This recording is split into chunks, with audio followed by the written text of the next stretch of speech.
انتوا عارفين يا جدعان الساعه هنا في اسكندريه ما بتشربلهاش هوت شوكليت، لا دي بيتاكل لها فطيره مشكل لحوم اضافه كيري وش جبنه من عند القلاع.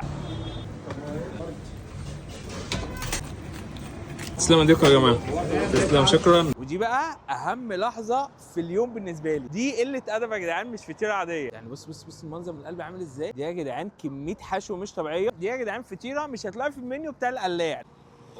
هي دي بقى اللي تدفي في الشتاء، مش تقول لي هوت شوكليت ولا غلطه. كواليتي صدق خطيره، كميه جبن في القلب مجرمه. العجينه بتاعت الفطير بتاعت القلاع مختلفه عن اي فطير في اسكندريه عموما، فلا لا لا لا لا لا لا، دي يا جدعان فطيره فظيعه. تعال نحلي بقى قبل بقى ما نروح نحلي تاني. ودي فطيره ابو غاشه، زياده سكر قليل لبن.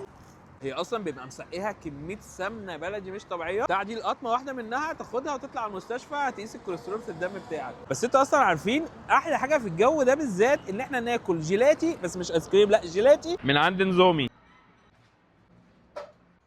وانا طالبي المفضل عندهم جيلاتي حليب كروكان، وتقريبا هو المكان الوحيد في الكل بيعمل الكروكان ده، وده بيبقى حليب على كراميل على لوز. بص المنظر بتاعه عامل ازاي، وحلاوته بقى انك تاكليه وسط البحر بقى في الرمله، وسط المراكب في بحري.